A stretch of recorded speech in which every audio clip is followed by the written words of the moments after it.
Conflict ഉണ്ടാക്കി അതിൽ നിന്ന്, അതായത് ആട്ടിൻകുട്ടികളെ തമ്മിലടുപ്പിച്ച് രക്തം കൂട്ടി കുടിക്കാൻ നിൽക്കുന്ന, എന്താ പറയുക, ചെന്നായ എന്ന് പറയില്ലേ, ആട്ടിൻകുട്ടി, അങ്ങനെ അതിൻ്റെ ഒരു പ്രതിനിധിയായിട്ടാണ് ഇപ്പം എനിക്ക് ആ മനുഷ്യൻ. മറ്റൊരാളുടെ ജീവിതത്തിന് പുല്ല് വില കൊടുക്കുന്ന, മറ്റുള്ളവർക്ക് എന്ത് സംഭവിച്ചാലും കുഴപ്പമില്ല, അതൊന്നും തങ്ങളെ ബാധിക്കുന്ന കാര്യമേ അല്ല എന്ന മനസ്സുള്ളവർ. തങ്ങളുടെ കീശ നിറയ്ക്കാൻ എന്താണോ ചെയ്യേണ്ടത് അത് മറ്റൊരാളെ ഇല്ലാതാക്കിക്കൊണ്ടായാലും എനിക്ക് ക്യാഷ് മതി എന്ന് ചിന്തിക്കുന്നവർ. ഇവരൊക്കെ എന്താണ് വിചാരിക്കുന്നത്?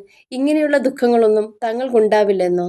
ഒരു മാരകരോഗത്തിന്റെ പിടിയിലകപ്പെട്ട് ട്രീറ്റ്മെന്റിലായിരിക്കുന്ന ഒരു വ്യക്തിയെ സോഷ്യൽ മീഡിയയിൽ വന്നിരുന്ന് വീണ്ടും സൈബർ അറ്റാക്കിന് ഇട്ടുകൊടുക്കുന്ന തരത്തിലുള്ള വീഡിയോകൾ, അവരെ ഇല്ലാതാക്കുവാനുള്ള കാര്യങ്ങൾ, ഇവരുടെയൊക്കെ ലക്ഷ്യം എന്താണ്? ആദ്യം തന്നെ ഒരു കാര്യമേ പറയാവുള്ളൂ. എന്തൊക്കെ ഉണ്ടെങ്കിലും, എന്തൊക്കെ കാര്യങ്ങളുണ്ടെങ്കിലും, എത്രത്തോളം കാര്യങ്ങളുണ്ടെങ്കിലും മനസാക്ഷി എന്ന ഒന്നില്ലെങ്കിൽ അധിക ദൂരമൊന്നും മുമ്പോട്ട് പോകാൻ പറ്റില്ല. അതുകൊണ്ടൊരു ഗുണവും ഉണ്ടാവില്ലെന്നും. ഞാൻ പറഞ്ഞു വന്നത് രേണുവിനെ കുറിച്ച് തന്നെയാണ്. ഇപ്പോഴും മോശം പറഞ്ഞ് വീഡിയോ ചെയ്യുകയും അതിൽ അഭിമാനിക്കുകയും ചെയ്യുന്ന ഒരു യൂട്യൂബറെ കുറിച്ചാണ്. അയാളുടെ പേരോ ചാനലിൻ്റെ പേരോ ഒന്നും ഞാൻ പറയുന്നില്ല. കുറേ പേർക്കെങ്കിലും അതാരാണെന്ന് മനസ്സിലായി കാണുമായിരിക്കും. 2-3 വീഡിയോകളിലായി അയാൾ രേണുവിനെ മോശം പറയുകയും രേണുവിനെ കമൻ്റ് ഇടാനിരിക്കുന്ന കുറേ പേർക്ക് അത് ചെയ്യാൻ അവസരം ഉണ്ടാക്കി കൊടുക്കുകയും എല്ലാം ചെയ്തുകൊണ്ടിരിക്കുകയാണ്. രേണുവിന് ആദരാഞ്ജലികൾ നേർന്നിട്ടുള്ള ആ മനുഷ്യൻ ചെയ്തതിനേക്കാൾ പോലെ തന്നെ ഒരു കാര്യമായിട്ടാണ് ഇതിനെയും എനിക്ക് തോന്നുന്നത്. 2 ദിവസമായിട്ട് അയാൾ 2 വീഡിയോകൾ ചെയ്തുകൊണ്ടിരിക്കുകയാണ്. ഒരു വീഡിയോ ഇട്ടു, 2 വീഡിയോ ഇട്ടു, 3 വീഡിയോ. ഇന്നിപ്പോൾ രാവിലെ 3ാമത്തെ വീഡിയോയും വന്നു. അത് കണ്ടപ്പോൾ അതിനെക്കുറിച്ചൊന്ന് സംസാരിക്കണമെന്ന് തോന്നി. അത് സംസാരിക്കാതിരുന്നാൽ എങ്ങനെയാണ്? ക്യാൻസറിൻ്റെ പേരിൽ കിച്ചുവിനെ തകർക്കാൻ രേണുസുതി നോക്കി എന്നാണ് 1ാമത്തെ വീഡിയോയിൽ അയാൾ പറയണേ. കിച്ചുവിനെ ഇട്ടുകൊടുത്തത്രേ രേണു. ഇയാളുടെ ഉദ്ദേശം എന്താണ്? കിച്ചുവിൻ്റെ മനസ്സിൽ ഓരോ വിഷം കുത്തിനിറച്ച് ആ കുട്ടിയും കൂടെ ആ കുട്ടിക്കും കൂടെ ഓരോ തെറ്റിദ്ധാരണ ഉണ്ടാക്കുന്ന ഓരോ കാര്യങ്ങളാണ് ഇയാൾ പറഞ്ഞത്. ഇയാൾ അതിനു വേണ്ടിയാണ് ശ്രമിക്കുന്നത്. അന്ന് ഇന്റർവ്യൂവിൽ ആങ്കർ ചോദിച്ചതിന് മറുപടി ആയിട്ടാണ് രേണുവിനോട് ആങ്കർ ചോദിക്കുന്നുണ്ട്, കിച്ചു വന്നോ, കിച്ചു വിളിച്ചിരുന്നോ എന്ന് ചോദിച്ചപ്പോൾ സ്വാഭാവികമായിട്ട് രേണു അതിനുള്ള മറുപടി പറഞ്ഞു, ഇല്ല, വിളിച്ചില്ല, വരുമായിരിക്കും, ഇനിയിപ്പോൾ വന്നില്ലെങ്കിലും കുഴപ്പമില്ല, എനിക്ക് പിണക്കമൊന്നുമില്ല എന്നുള്ള രീതിയിലാണ് രേണു സംസാരിച്ചത്. പക്ഷെ ഇയാൾ പറയുന്നത് അവരെന്തിനാണ് ഇങ്ങനെ സംസാരിച്ച് അവർക്ക് അങ്ങനെ സംസാരിക്കാൻ എങ്ങനെ തോന്നി, കിച്ചുവിനെ അവർ സോഷ്യൽ മീഡിയയിൽ ഇട്ട് കൊടുക്കുകയാണെന്ന്. അതിന് കൂടെ അയാൾ പറയുന്നത്, എന്താ പറയുക, രേണുവിന് ഋതപ്പനെയാണ് പോലും കിച്ചുവിനേക്കാൾ കൂടുതൽ ഇഷ്ടം. കിച്ചുവും ഋതപ്പനും സുധിയുടെ മക്കൾ തന്നെയാണ്. ഋതപ്പൻ്റെ പെറ്റമ്മയാണ് രേണു. ഋതപ്പനോട് രേണുവിന് സ്നേഹം ഉണ്ടാവില്ല. അതിനർത്ഥം കിച്ചുവിനോട് സ്നേഹമില്ല എന്നാണോ? അതെന്താന്ന് ഋതപ്പനെ ഓർത്താണ് രേണുവിന് വിഷമം എന്ന് പറഞ്ഞതാണ് പുള്ളിക്കാരൻ പറയുന്നത്. ഋതപ്പനോടുള്ള സ്നേഹം കിച്ചുവിനോടില്ല എന്ന്. കിച്ചുവിന് 19 വയസ്സ് വരെ കിച്ചുവിൻ്റെ അമ്മയുണ്ടായിരുന്നു, അച്ഛനുണ്ടായിരുന്നു കൂടെ, പിന്നെ അമ്മയായിട്ട് രേണു ഉണ്ടായിരുന്നു. ഋതപ്പൻ ഇപ്പൊ അച്ഛനില്ല. ഇനി രേണുവിനും കൂടി എന്തെങ്കിലും സംഭവിച്ചു പോയാൽ ആ കുട്ടിക്ക് ചെറിയ പ്രായത്തിൽ ആരും ഇല്ല, 2 പേരും ഇല്ലാതായി മാറുകയാണ്. അതാണ് രേണു ഉദ്ദേശിച്ചത്.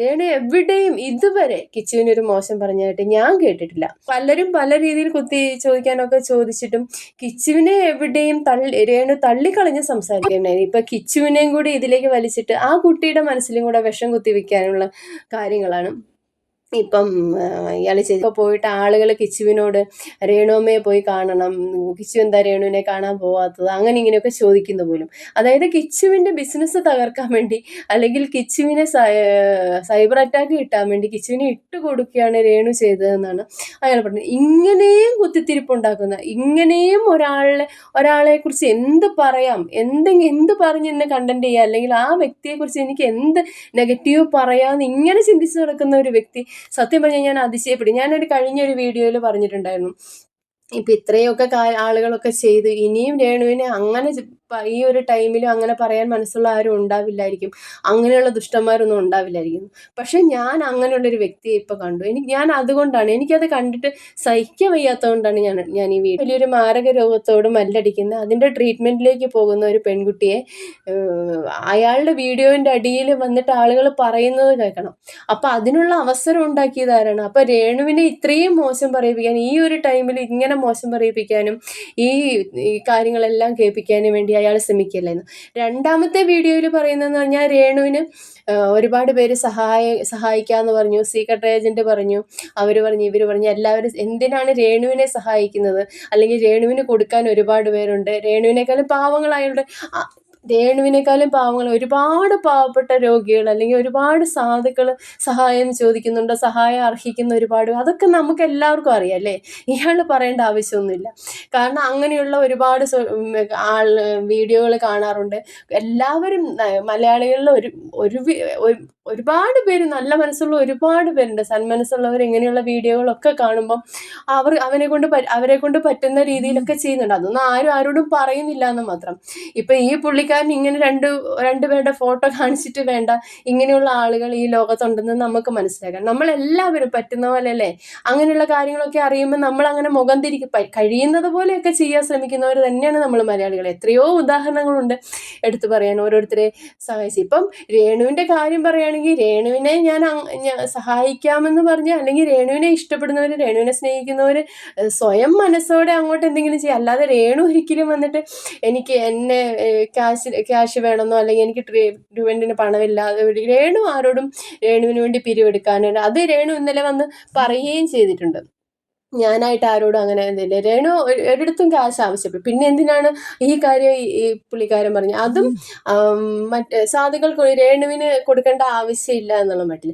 രേണുവിന് കൊടുക്കണോ വേണ്ടയോ, കൊടുക്കരുതെന്നൊക്കെ ഇപ്പോൾ ഒരാൾ രേണുവിന് എന്തെങ്കിലും കൊടുക്കാൻ ആഗ്രഹിക്കുകയാണെങ്കിൽ അത് കൊടുക്കേണ്ട ആവശ്യമില്ല എന്നൊന്നും പറയാൻ ഇയാൾ ആരാണ്? ഇദ്ദേഹത്തിന് അതിനുള്ള പുള്ളിക്കാരനെ വേണമെങ്കിൽ കൊടുക്കുക. പുള്ളിക്കാരൻ പറയുന്നുണ്ട് സീക്രട്ട് ഏജൻ്റൊക്കെ കണ്ടന്റുകൾ ആ ഒരു റവന്യൂവിൻ്റെ കുറച്ച് കൊടുക്കാമെന്ന് പറഞ്ഞു. അതിൻ്റെ ആവശ്യം എനിക്ക് തോന്നുന്നില്ല, ഞാനത് ചെയ്യില്ല.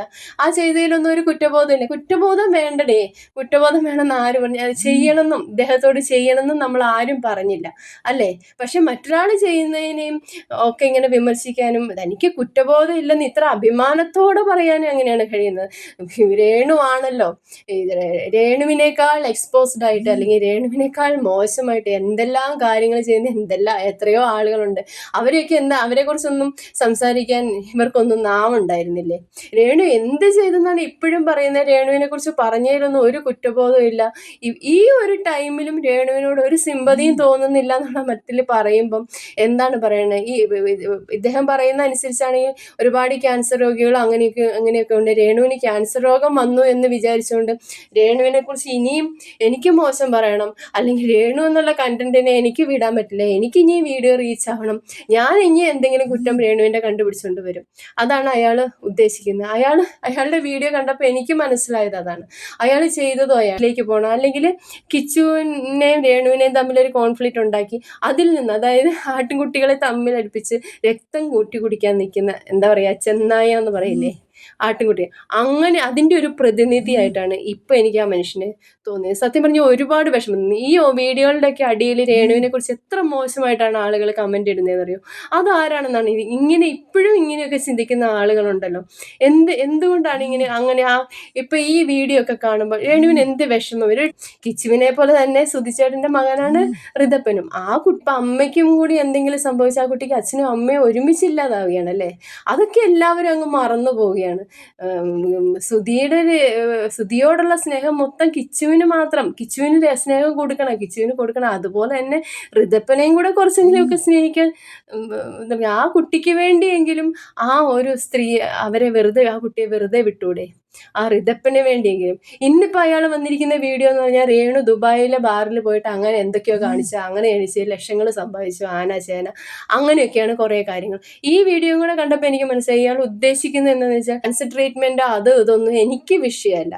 എനിക്ക് എൻ്റെ അരി, അല്ലെങ്കിൽ എനിക്ക് എൻ്റെ ഇര അല്ലെ, എൻ്റെ ഇരയാണ്, ആ ഇരയെ വിട്ടുകളയാൻ ഞാൻ തയ്യാറല്ല. ഈ ഒരു ടൈമിൽ ഇങ്ങനെ ഇനിയിപ്പോൾ അടുത്ത് എന്താണാവോ കൊണ്ടുവരുന്നത്? ഈ സമയത്ത് പോലും ഒരു ആ വ്യക്തി തന്നെ വന്ന് പറഞ്ഞു എന്നെ വെറുതെ വിടണം, എൻ്റെ കുഞ്ഞിനെ ഋതപ്പനെ വിചാരിച്ചിട്ടെങ്കിലും നിങ്ങൾ എന്നെ വെറുതെ വിടണം, ആ രീതിയിൽ വന്ന് റിക്വസ്റ്റ് ചെയ്തിട്ട് പോലും ആ സ്ത്രീയെ വെറുതെ വിടാതിരിക്കാൻ മാത്രം അത്രത്തോളം ഒക്കെ എന്ത് തെറ്റാണ് ആ കുട്ടി ചെയ്തത്? വീണ്ടും ഞാൻ എല്ലാ വീഡിയോയിലും പറയുന്നത് തന്നെ വീണ്ടും എനിക്ക് അത് തന്നെ ചോദിക്കാനുള്ളത്, അത്രത്തോളം എന്ത് തെറ്റാണ് ആ കുട്ടി ചെയ്തത്? ഇവരൊക്കെ വിചാരിക്കുന്ന എന്താണ്, ഈ ദൈവം എന്ന് പറയണത്, ഈ ദൈവത്തെ പേടിയുള്ളവർ അല്ലെങ്കിൽ ഒരു മനസ്സാക്ഷിയുള്ളവരൊന്നും ഇങ്ങനെയൊന്നും ചെയ്യുമെന്ന് ഞാൻ വിചാരിക്കുന്നില്ല. ഇദ്ദേഹം വിചാരിക്കുന്നത് എന്താണ്, ഇദ്ദേഹത്തിന് ഇങ്ങനെയുള്ള അവസ്ഥകളൊന്നും ഉണ്ടാവില്ല, അല്ലെങ്കിൽ ഇദ്ദേഹത്തിൻ്റെ വീട്ടിലുള്ള ആർക്കും ഇങ്ങനെയൊന്നും ഉണ്ടാവില്ല എന്ന രീതിയിലൊക്കെ എങ്ങനെ സംസാരിക്കാം? മനസ്സാക്ഷിയുള്ള ഒരാൾക്കും സാധിക്കില്ല. ഇവർക്കൊക്കെ ദൈവത്തെയും പേടിയില്ല, മനസ്സാക്ഷിയില്ല, ഒന്നുമില്ല. ശരിയാണ്, ദൈവവിശ്വാസം ഉണ്ടാവില്ല, ദൈവത്തിൻ്റെ ഇതിലൊന്നും ഒരു പക്ഷെ വിധി അത് നമുക്ക് ആർക്കും പറയാൻ പറ്റില്ലെന്നേ.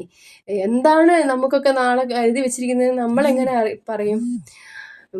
രേണു എന്ന് പറയുന്ന പോലെ എല്ലാം എന്താ പറയുക, രേണുവിനോട് ഇങ്ങനെ പറയുന്നവരെല്ലാവരുടെയും ക്ഷമിച്ച് അവർക്ക് വേണ്ടി പ്രാർത്ഥിക്കുകയാണ് രേണു ചെയ്യുന്നതെന്ന് പറയുന്നത്. അത് തന്നെ ചെയ്യാനേ നമുക്ക് സാധിക്കുള്ളൂ. കാരണം നമ്മൾ ഇവരൊക്കെ ചിന്തിക്കുന്ന രീതിയിൽ ഇവയാൾ ഇങ്ങനെയൊക്കെ പറഞ്ഞുകൊണ്ട് ഇനി ഇയാൾക്കിത് വരട്ടെ എന്നൊന്നും ചിന്തിക്കാൻ നമുക്ക് കഴിയില്ലല്ലോ. നമ്മളൊന്നും അത്രയ്ക്ക് ക്രൂവലായിട്ടുള്ള മനുഷ്യന്മാരൊന്നും അല്ലല്ലോ. അതുകൊണ്ട് തന്നെ ദൈവം ഇയാളോടൊക്കെ ക്ഷമിക്കട്ടെ, ഇങ്ങനെയുള്ള മനുഷ്യരോട് ക്ഷമിക്കട്ടെ എന്ന് മാത്രമേ പറയാനുള്ളൂ. ഈ 3 വീഡിയോകൾ കണ്ടപ്പോൾ എനിക്ക് ഇങ്ങനെ ഒരു കാര്യം സംസാരിക്കണം എന്ന് തോന്നി കേട്ടോ. ഇങ്ങനെയും കണ്ടന്റ് ഉണ്ടാക്കുന്ന മനുഷ്യന്മാരുണ്ട്, ഇങ്ങനത്തെയും മനുഷ്യന്മാർ ഇപ്പോഴും ഉണ്ട്. ഇത്രയും ദുഷ്ടന്മാരൊന്നും ഇല്ലയെന്ന് ഞാൻ കഴിഞ്ഞ വീഡിയോയിൽ പറഞ്ഞിട്ടുണ്ടെങ്കിൽ ഇത്രയും ഇങ്ങനെയുള്ള ദുഷ്ടന്മാരും ഉണ്ട് എന്ന് എനിക്ക് മനസ്സിലായി. അതുകൊണ്ട് കാര്യത്തിലേക്ക് നിങ്ങളുടെ അഭിപ്രായം കമൻറ്റ് ചെയ്യണേ.